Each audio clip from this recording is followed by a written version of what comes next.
geenyudha. Qophii keenya gaaddisa odaa har'aatiin istuudiyoo keenya magaalaa Finfinneetti keessummaa affeerrannee jirra.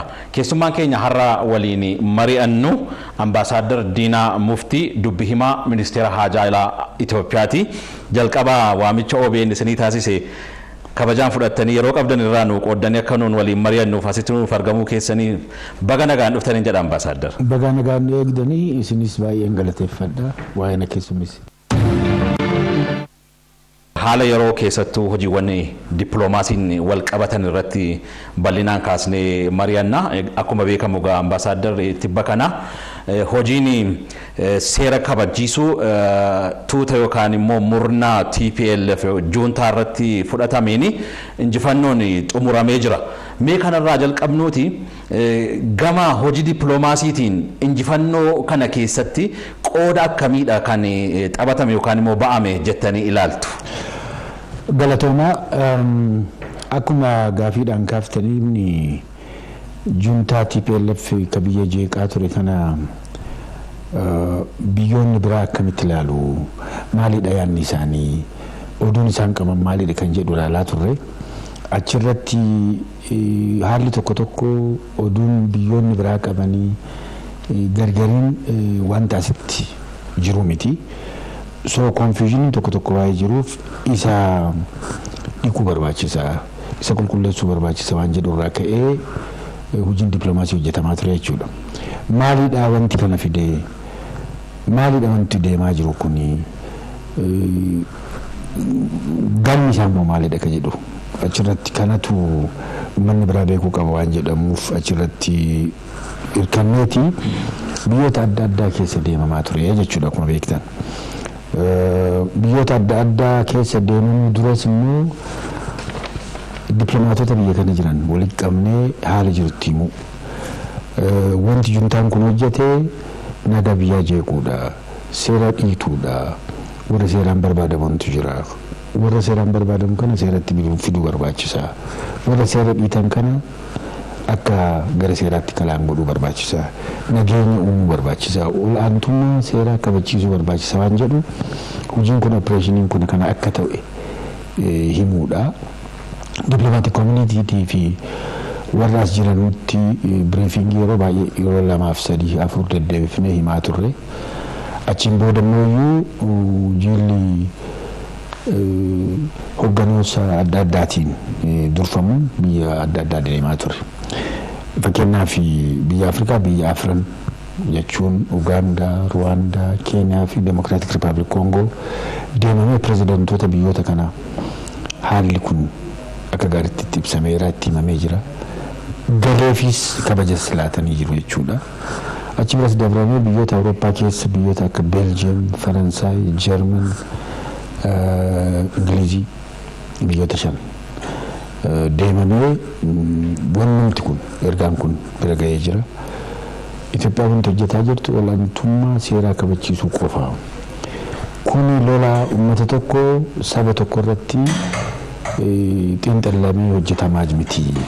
Kun juntaa warra kriminaal ta'an, warra balleessan, warra seeraan barbaadaman, warra seera dhiitan isaan gara seeratti fiduu waan ta'uu isaa. Lammayyuu kun dhimma Itoophiyaa qofa akka ta'e, dhimma biyya keessaa akka ta'e maaliif warroonni tokko tokko ka'aniiti jara kana wajjin haasaa akka jedhu jira. Jara kana wajjin maaliif mari'anne akka jedhu jira.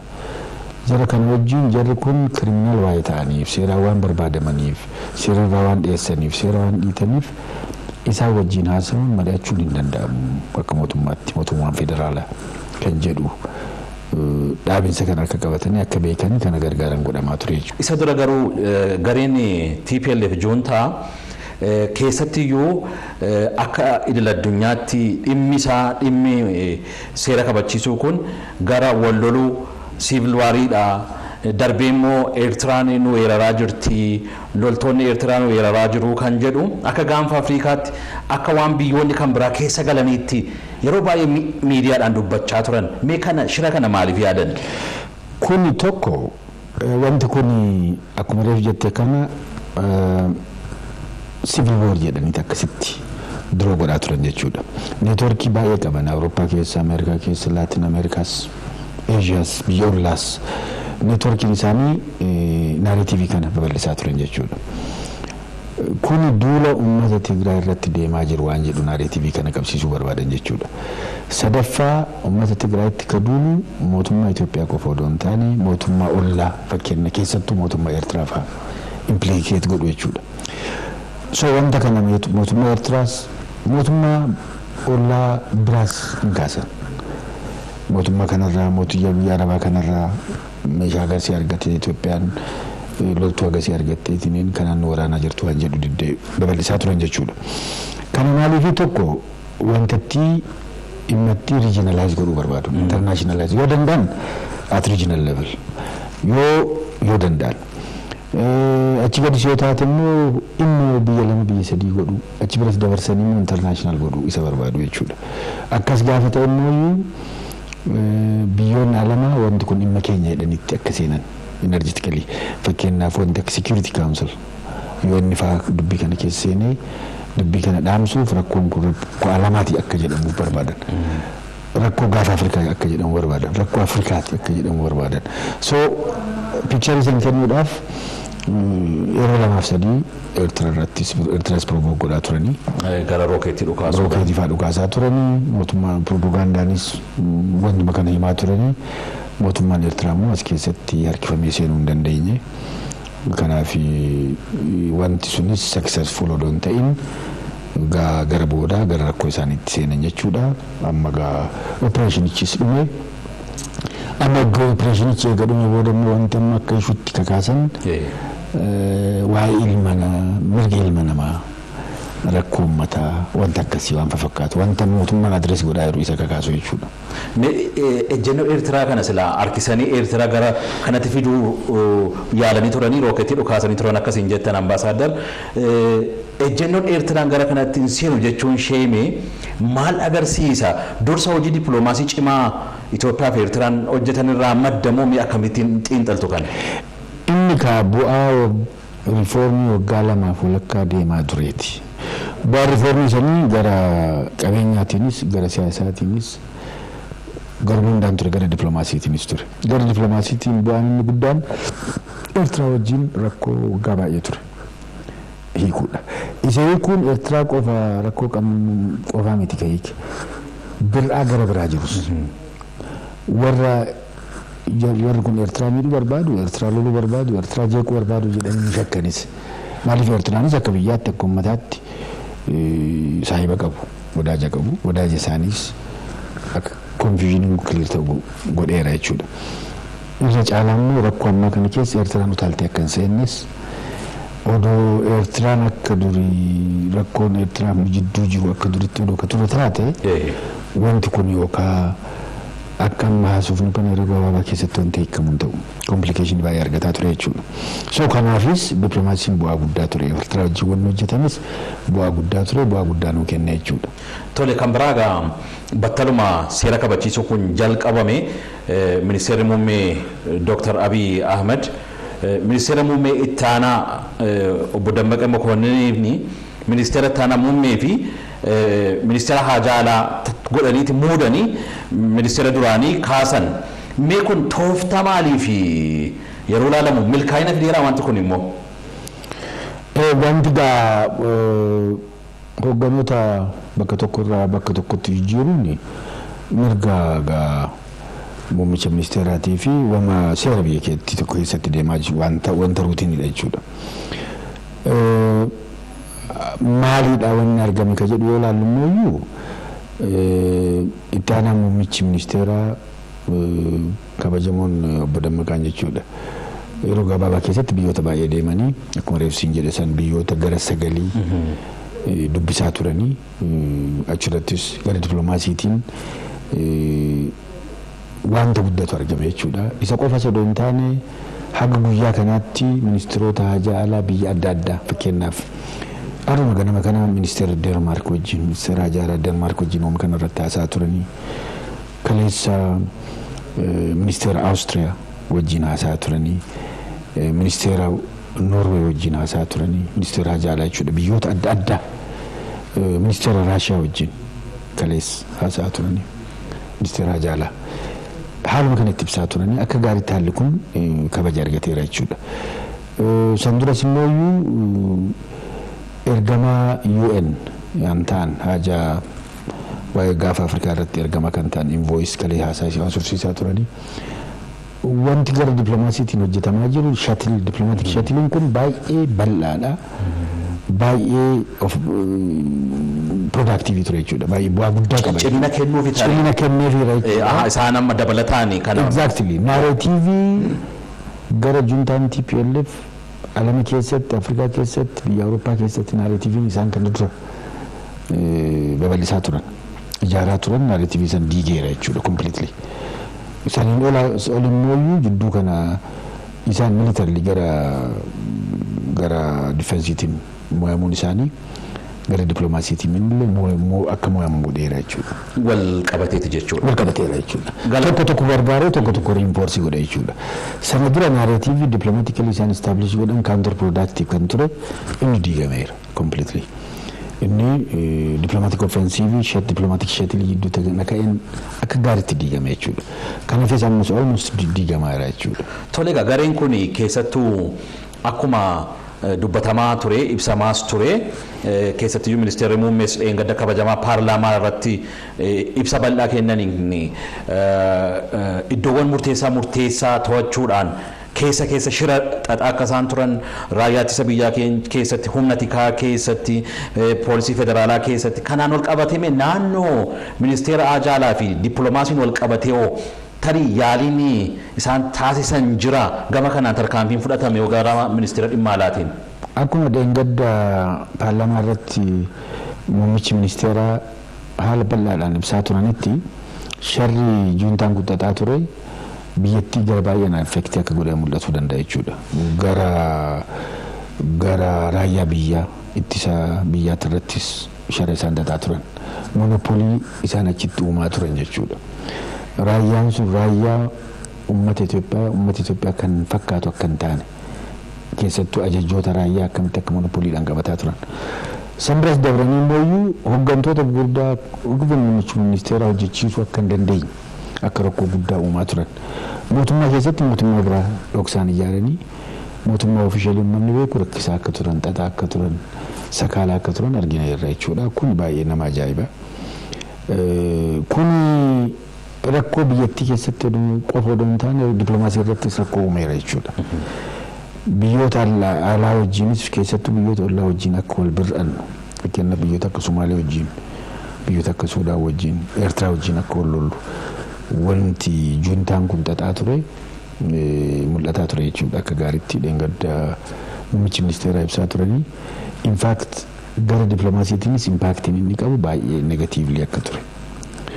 Maaliif shakkii uummata ollaa wajjin akka uumamu godhaa akka turan jarri kun gara harka lafaatiin fakkeenyaaf gara kontiroobaandiitiin gara wanta adda addaa ikonomikali investimentii adda addaatiin korraapshinii adda addaatiin in fact militarli wanti mul'ataa ture gara raayyaa ittisa biyyaa keessatti mul'ataa ture ikonomii keessattis akkamitti akka monopoolii qabatanii jarri kun uummata biyya saamaa akka turan. Fedhii uummataatiin ala wanta baay'ee wanti uummanni hin beekne akka hojjetamaa ture gara dipiloomaasiitiinis dhara akkasii akka hojjetamaa ture argisiisa jechuudha. Eenyu achi keessaa bahuun gara dipiloomaasiitiin bu'aa guddaadha. Biyyattiin bilisaanii biyyoota biraa wajjin fedhii isii irratti rarraatee dipiloomaasii isii deemsisuu akka dandeettu argisiisa jechuudha. Kanaaf amma riiformiin hojjetamaa jira jechuudha kanaan wal qabatee. Definitely riiformichi waggaa lamaaf walakkaa jira ture. Waggaa lamaaf walakkaa deemaa ture. Garuu riiformiin kun akka succeeding goone jarri kun riiformii irraa dhiyeessanii tiraak irraa ba'anii ala turanii. In fact riiformii achitti magaalatti galanii magaalaa irraa achitti kaamtar godhaa turanii.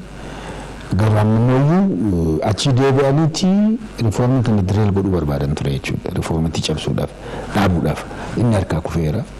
Basically jarris badaniiru akka dhaabattis impaaktiin isaanii sammaan booda hin badaa jechuudha. Tole galatooma kabajamtoota hordoftoota OBN kan isin hordofaa jirtan qophii keenya gaaddisa Odaati kan nuun waliin mari'achaa jirru immoo dubbii himaa ministeera Ajaalaa Ambaasaadar Diinaa Muftii waliin.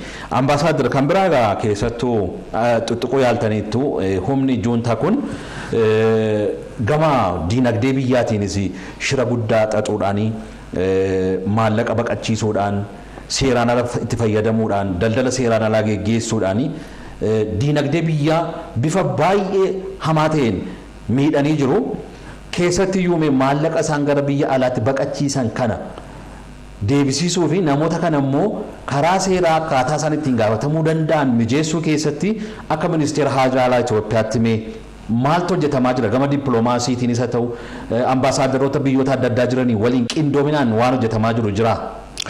Amma gaa wanti jiru akka piraayoriitiitti junticha kana neetworkii isaa balleessuudha. Neetworkiin alatti qabus neetworkii isaan balleessuu jechuun persepshinii ala keessa wanta isaanii jiru haqu jechuudha. Wanti Itoophiyaan hojjetaa turte sirriidha. Olaantummaa seeraa kabachiisuudha. Nageenya biyyattii asirteen godhuudha. Kana uummanni biraa akka baru godhuudha. Kan lammataa biyyattii deebisanii ijaaruudha. Wanti juntattiin fakkeenyaaf Tigraay keessaa waan bakka baay'ee balleessee deeme. Eerpoortii akkasuma argineerra. Infraastiraakcharii isaan balleessan mana barumsaa, mana maalii, utilities isa rehabiliteet godhuudha. Kanaaf mobilaayiz godhuudha international community. Sadaffaan mooyyuu yeroo gabaabaa keessatti waan ta'uu danda'u jedheetii yaada. Warra seeraan barbaadamu isheen bicuudha akkuma muummichi ministeeraas dheengaddeebsaa turan isaan gara seeraa kaleessuudha qaban jechuudha. So kun priority kan kennamuuf ammaan confidence building. Operaashiniin kun fedhii uummata Tigraay isa akka qajeelchu. Uummata Tigraay confusionii keessaa akka bahu. Neetworkii biyya keessatti ijaaranii uummata achi tukkaamsaa turan isa balleessuudha. Lama biyyatti deebisanii ijaaruudha. Biyyatti ijaaruudhaaf asii risoorsii keessaas mobilaayizii godhuudha. Gara ammoo alaatiin embaasonni keenya konsul jeneraalonni ala jiran keenya wadaajonni Itoophiyaa ala jiran hunduu biyyoonni alaas asirratti gargaarsa akka kennan kakaasuu hin barbaachisaa. Kunis wanta itti fufuu qabu jechuudha fuduraaf. Ammaaf garuu piraayoritiin isaa akkuma reef jenne lolatti fituudha. Warratti seera balleessan gara seera kaleessuudha. Rehabiliteeshinii jalqabuudha jechuudha.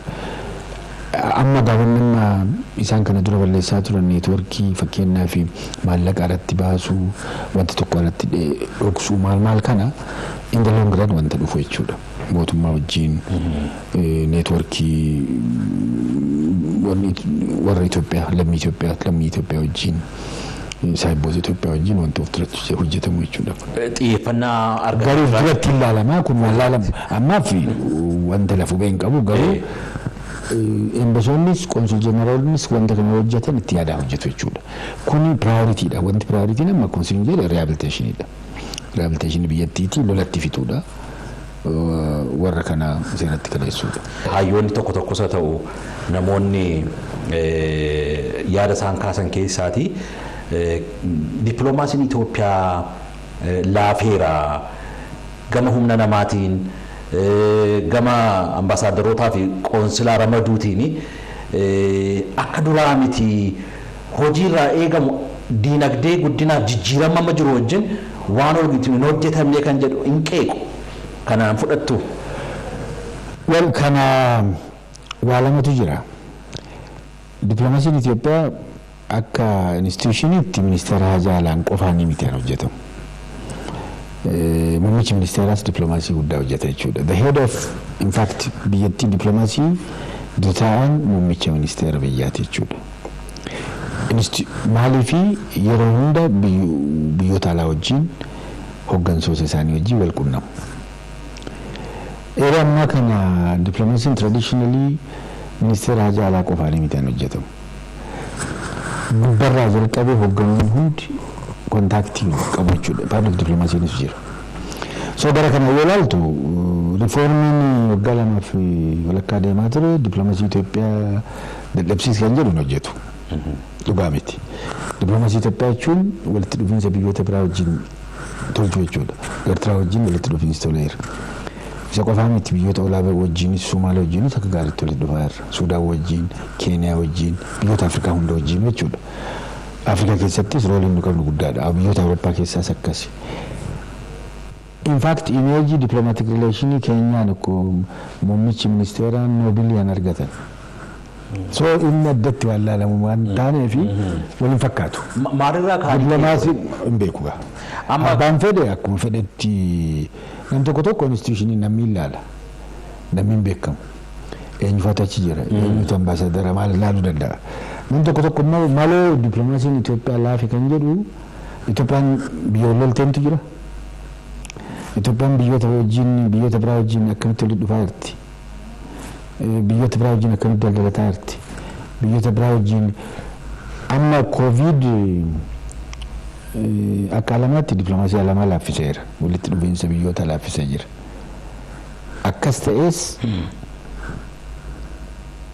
xayyaarri Ethiopian Airlines qoricha COVID Afrikaa akka qoodaa ture isa. Biyya hunda deemaa ture. Walitti fidaa ture jechuudha. Diplomaasiin amma ministeerri haajaa alaa qofaan hojjetu miti. Ambaasadorootaa fi embasoonni qofa kan hojjetu miti. Hayyoonni keetis hin hojjeta. Miidiyaanis hin hojjeta. So kana yoo ilaaltu fakkeenyaaf dhaaba keetis dhufuu dandeenya. OBN ammaan kana afaan Iswaaliitiin banteerti. Kun diplomaasiidha. Babal'ina diplomaasii argisiisa malee laaffinnaa miti. Iswaaliin eessatti haasa'ama? Keenyaa keessatti mi? Iswaaliin asitti yoo jalqabdan maal fida? Keenyaa wajjin walitti dhufiinsa cimsa.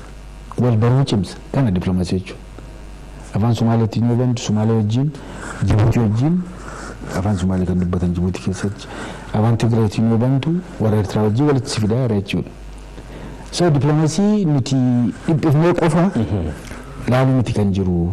Walitti dhufiinsa gara hundaan laalla. Gara qabeenyaatiin laalta, gara daldalaatiin laalta, gara aadaatiin laalta.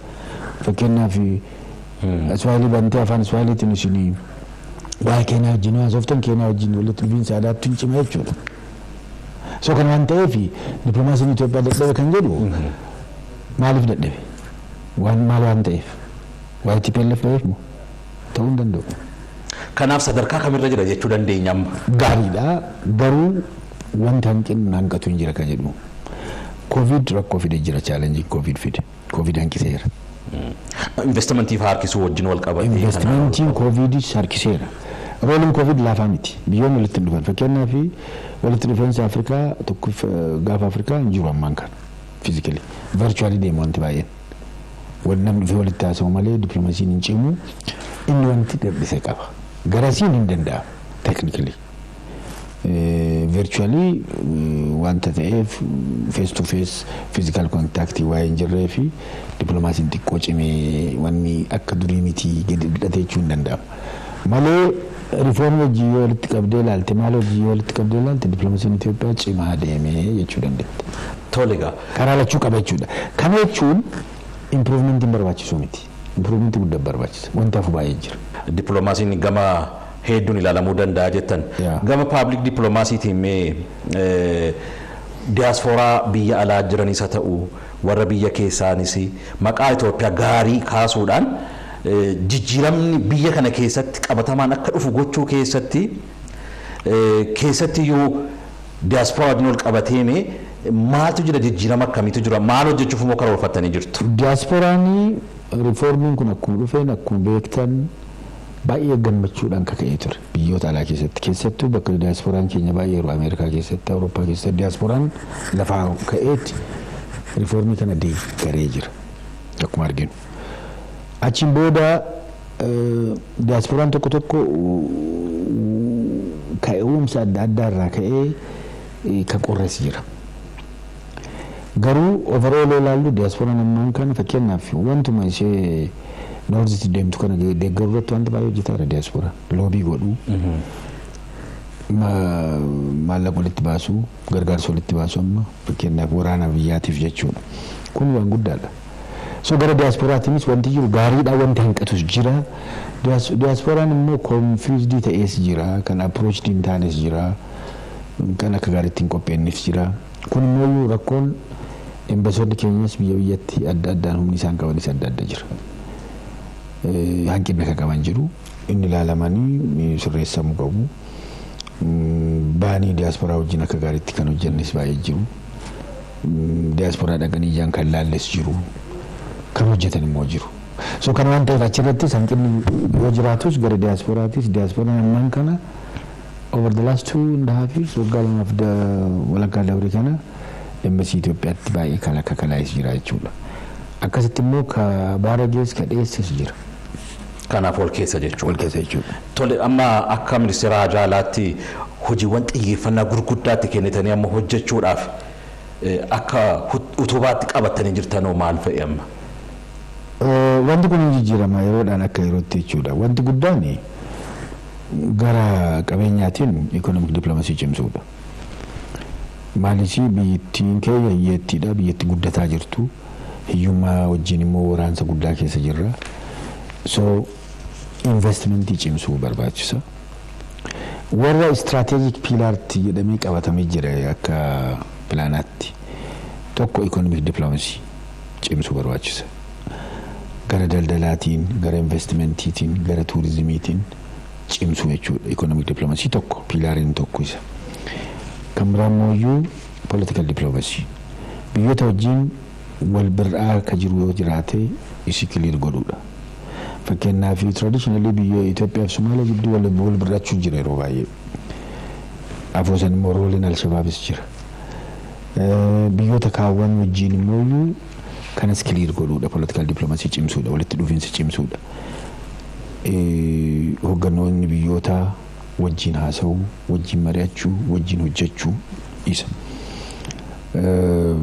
Kan biraa public diplomacy koreef jettee gara diasporaatiin namoota kee beekamaa scholars academic institutions media keessanii kanneen kana cimsuudhaan diplomacy hojjechuudha jechuudha. So strategic pilaaronni kanniiniif kan biraas walitti qabdee hojjechuu qabda. Garuu yeroon emergency akka ammaa kan kun yoo dhalate immoo fokkasiisan achirra keettee jechuudha. Dursa kennama. Priority kennitaaf exactly. Tole egaa kan biraama diinni egaa biyya keenya keessaas alaas hundumtuu jaalli yookaan immoo firooman waliin qabu jechuun rakkisaadha. Dhimma hidha haaromsaa guddicha laga Abbayyaan ol qabatee amma keessattiyyuu Egypt akkasumas Sudaan waliin waan jiru kana gama dippiloomaasiitiin waan mari'atamaa jiru kana itti fufsiisuudhaan bu'aa fi faayidaa Itoophiyaa eegsisuu keessatti waan xiyyeeffannaa argate jira maaltu hojjetamaa jira? Hidha laga Abbayyaa irratti mariin biyyoonni sadiin deemsisaa turte. Itoophiyaa, Egyptii fi Sudaan jechuudha. Gara waggaa 5 ol ta'eera ammas itti fufee jira. Gara biraatiin hidhaan kun hojjetamaa jira. Akkuma beektu guutameera steejiin duraas. Kun Itoophiyaadhaaf wanta guddaadha. Bu'aa guddaadha. Gara biraatiin immoo warri kan hin feene biyyoota lamaan keessattuu biyyoonni akka Egypt achirratti yeroo hundaa atakaaraan jira. Itoophiyaan nu miidhaa jirti, nu miiti maaloo olola akkasii deemsisuu. Lamaan wal marii yoo jalqabe wal marii kana haala adda addaatiin akka gufuun argatu godhu. Sadaffaan immoo olola adda addaa oofuu. Ammaaf garuu Itoophiyaan wanti kun waa dhimma Afrikaati. Biyyoonni sadiin Afrikaa keessa jiru. Bishaan kunis bishaan Afrikaati. Kan waan ta'eef Afrikaa keessatti hiikna inni gara Afrikaatiin haasa'aa jirra. Isaan immoo haasaa Afrikaa keessatti akka ta'uun barbaadan. Wanti kun yeroo tokko fuudhanii UN fidanii ture. Security Council akka wanta kana kaasu yaalanii ture achirratti hin hojjenne. Gara Afrikaatti deebifneerra. Nuuf bu'aa guddaadha kuni. Ammas nuti gara Afrikaatiin akka xumuramu barbaanna. Yeroo hunda Itoophiyaan dhaabni isheen qabdu tokkuma biyyattii miidhuun barbaannu bishaanitti irraa fayyadamuu barbaanna. Itoophiyaan persenteejii 86 ol bishaanittiin kun Itoophiyaa irraa burqaa. Garuu Itoophiyaan itti fayyadamaa hin jirtu. Kan itti fayyadamaa jiru biyya biraati kan jedhu. So fair ka ta'u bishaanitti kanarraa fayyadamuu qabna. Ammaaf immoo hidhaan laga Abbayyaa kun yoo ilaalle bishaanittiin kun tarbaayinii qofa dha'ee elektirisitii ibsee dabra malee wanti hafu hin jiru waan jedhu waan akkasitti haasaa irra. Amma Suudaan wajjin waan takaafteef Suudaan hidhatti kanarraa benefitii guddaa qabu. Fakkeenyaaf dhagga lolaan hojjettu ture kaartuum keessatti. Iyyuma lamaan sadiin dabre kana. Baay'een isaanii maal jedhu odoo hidhaan laga Abbayyaa kun dhume ta'ee odoo isa xumurtan ta'ee bishaan kun itti lola'u ture. Achitti dhaabduu ture waan jedhu dhaabii akkasii qabu. Dhugaadhammoo kun. Garuu poozishinii advaansiin goona akkasitti akka ittiin fufne gubbarraa rakkoo qabu warri Ijiptirraa. Amma dheengaddaa eeguma seera kabachiisu kun jalqabame pirezidaantiin Ijipt Sudaan kibbaa daawwataniiru. Ollaa biyyoota Itoophiyaa kana waan tokko tokkoon irra marmaaruutu mul'ata. Tariiti akka ministeera alaatti wanti kun xiyyeeffannaa ciccimaa argatee jira. Warra irra marmaaruun kun baay'atee kan jedhu dhugaadha. Nus ganama galgaluma kana kaafnee haasofna wanni kun xiyyeeffannoo argateera. Maaliif marmaaru? Akkuma isaan marmaaranis nullee dhaqnee gaafanna. Maaliidha maal yaaddu? Maali wanti kun jennee gaafanna. Lakkiin waa tokko wanta Itoophiyaa miidhuu barbaannu wanta Itoophiyaa tuqu bira deemuu barbaannu isin tuqu inni kun waa tokko isin miidhu jedhanii kana ganama galgala isaanis itti kakatu. Akkuma jarri marmaaniin nus hin gaafanna. Embasiin kennas hin gaafata asillee hin gaafataman asirratti immoo warri biraan immoo oduu adda addaa gadhiisu amma dheengadduma miidiyaadhaan argitanii ture. Ambaasadarri Jubaa turu ari'ameera. Ambaasadarri Itoophiyaa Jubaa immoo kaas jiru ari'amee asii kan jedhu ture. Sun amma dhugaa miti. Kanas ambaasadarichi ibsa baaseera. Embasiin asuma jira kun magaalaa kana jira. Ambaasadarichi as jira. Embasiin kennas kaachi jiru nagumaan jira namni isa tuqan jiru. Embasii wal ari'uu jechuun wal guddaa keessa seenu jechuudha. Kun fedhii warra biraati. Fedhii eenyu akka ta'e hin beekta. Nugaa kana yoo ilaallu warra ollaa wajjin waliin naquudhaaf ollaa nurraa fudhachuudhaaf ollaa warri nurraa hawwatan baay'eedha. Isaan qofa odoo hin taane ollaa biraas. Ganu kanaaf ollaa wajjin wanta qabnu cimsuu qabnas ka jennu. Maaliif warra achitti akkuma yeroo jettu marmaaruuf warra isaan hawwatu san akka gara isaanii hin deemnus hojjechuu qabna. Yoo jallinneetuma ilaalle nurraa fudhachuus hin danda'an kanallee wallaaluun qabna. Hojii cimaa barbaada jechuudha. Hojii cimaa barbaada dhugaadha. Dhugaadha galatoomaa gara xumuraatti fidaa jirra marii keenya ambaasaadar haala yeroon ol qabsiisnee egaa injifannoo kana keessatti qoodii hojiin dippiloomaasii qabu guddaa ta'uu nuu kaastanii jirtu. Meegaa walumaa gala jijjiirama keessa jirti biyyi keenya. Hojiin dippiloomaasii immoo guddina amma jalqabame kanatti fufsiisuun Itoophiyaa badhaate arguu keessatti qooda olaanaa qaba waan ta'eef isinmee egaa muuxannoo bal'aa qabdu hayyuudha. Mee uummatarraa mootummaarraa paartiileen morkattootaas jiru maaltu eegamaa jettu waliigala akka dhaamsaattis waan dabarsitan yoo jiraate. Galatooma amma wanni guddaan jiru humna dippiloomaasii cimsuu jechuun humna keessaa cimsuudha achirraa burqa. Biyyattiin tokko qabeenyaan yoo cimtuu taate nageenyaan yoo cimte yoo daldalaan ka cimtuu taate gara dippiloomaasiitiin sin cimti. Yoo ati waa qabaatte yoo ati horaa taate warri biraas si barbaada. Hiyyeessa yoo taate yeroo hunda cinqii keessa yoo jiraatte yeroo hunda jeequmsi keessa yoo jiraatte taate dippiloomaasiin keetis baay'een hojjetu. So dippiloomaasiin akkuma haala keessaa si fayyadutti haalli keessaa immoo dippiloomaasii fayyada. Wanti kun walitti hidhamee waan deemu jechuudha. So kan waan ta'eef ammaan kana biyyatti keessaan cimsuu barbaachisa. Gara qabeenyaatiin cimsuu barbaachisa, riiformicha cimsuu barbaachisa, gara siyaasaatiin cimsuu barbaachisa, istabiliitii tasgabbii cimsuu barbaachisa. Kana egaa bakka cimsitetti biyyoonni biraas si dhaga'uu jalqaba. Si dhaggeeffatu, si wajjin mari'atu, sitti dhufu, si barbaadu jechuudha. So kana waan ta'eef walitti hidhama wanni lachuu jechuudha. Asirratti wanni dabarsuu barbaadu ollaan nu jirru kun gaafa Afrikaa jedhu Horn of Afrikaan kun namni tokko buulii horni jedhuun buulii horsiisuu hunda wal waraana. Namni gaafa akkuma inni itti ilaalu rakkoo keessa waan dabreef. Nus immoo seenaa keenya keessatti rakkoo baay'ee keessa dabarre. Somaaliyaa wajjin yeroo lama wal waraannee jirra. Yeroo adda addaa jechuudha. Sirna adda addaa keessatti. Dir'aan mooyyuu warroota biraa wajjin fakkeenyaaf gaafa Jibuutiin bilisa baatu Jibuutii wajjin birraa keessa seennee turre maaliif Jibuutii barbaadde Itoophiyaan yuunivarsiitii qabachuu barbaaddu waan ta'eef ture gara Jibuutiitiin Faransaayiin garuu Jibuutiin adda bilisa baate Suudaan wajjinis gaafa pirezidaantiin Meerii namni jedhamu jiru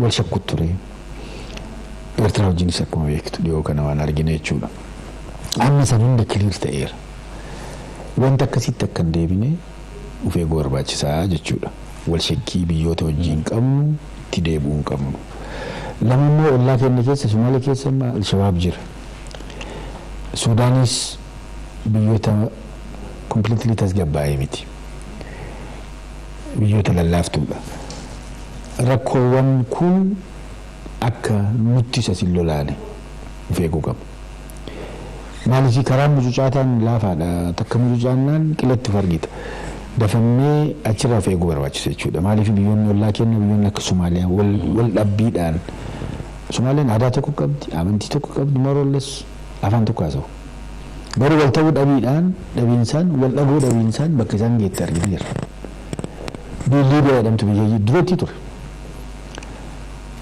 wal ta'uu biyya tokko aadaa tokko qabdi afaan tokko hojjetti dubbatti yeroo gabaabaa keessatti bakka isin geetti argineerra biyyoonni san duras badamtuudha akka Siiriyaa biyyoota gurguddaa akka Iraaq Yamanis duratti ture beenzila argattee ture garuu namni isii hayyoon isii wal dhabuu waa'ee dadhabeef wal mormuu irratti seenanii waan taane keessa seenanii asiin of gaanii amma biyya balleessaniiru biyyiin kun biyyoota hin taane caccabaniiru nummooyyuu ollaa jirra biyyoota kana wajjin barachuu qabu wanti achii nu biran dhufu jennee kakatu hin dandeenye akkas akka hin taane of eeggachuu barbaachisa jenereeshiniin kennu amma jiru jenereeshiniin kun of eeguu qaba of eeguu jechuun rifoormicha kana cimsuudha wal dhaggeeffachuudha uf dura laaluudha tokkummatti biyyaa cimsuudha of course wal qixxoomsa wal qixxummaan jechuudha tokkummaas soo kuni waa baay'ee barbaachisaa dhaamsaan qabus kanu ulfaadha egaa waan hedduu kaasnee mari'anne ambaasaadar keessattiyyuu haala yeroo inni wal qabsiisne tarkaanfii seera kabachiisuu garee joontaa TPLF irratti fudhatamee fi sana keessatti qoodi hojiin dippiloomaasiin qabu akkam akka inni ture kun immoo milkaa'uusaa fi injifannoo xumuramuusaa garuu fuula duras hojiin gurguddaan hundumaa kan inni eeggatuu fi gama ministeera haajaa alaatiin keessattiyyuu hojiiwwan rifoormii keessa seenamee hojiin babal'aan Itoophiyaa maqaa gaarii toshuu hojjetamaa akka inni jiru as keessatti immoo hanqinoota jiranis fooyyessuudhaaf hojiin babal'aan hojjetamaa akka inni jiruu fi waliigala immoo kana milkeessuu keessatti hundumtuu ambaasaadara ta'ee hojjechuu akka inni qabuu fi biyya keenya biyya badhaate gochuu keessatti hundumaarraa qoodi olaanaan akka inni eegamu bal'inaan nu kaastanii waliin mari'annee jirra dubbi himaa ministeera haajaa alaa Itoophiyaa ambaasaadar Diinaa Muftii yeroo qabdan irraa nu qooddanii waan waliin mari'anneef irra deebi'ee maqaa hordoftoota OBN'n guddaan isin galateeffadhaa fayyaa ta'a. Galatooma jedhanis nagaa ta'a jabaadha. Kabajamtoota hordoftoota OBN qophiin keenya gaaddisa odaa har'aagaa kana fakkaata ture. Ambaasaadar Diinaa Muftii waliin turtii taasisnee jirra. Isin mariisisuun isin waliin kan ture ana Abbabaa Siraati qophiileen OBN nafan itti fufuu akka hordoftan isin affeera.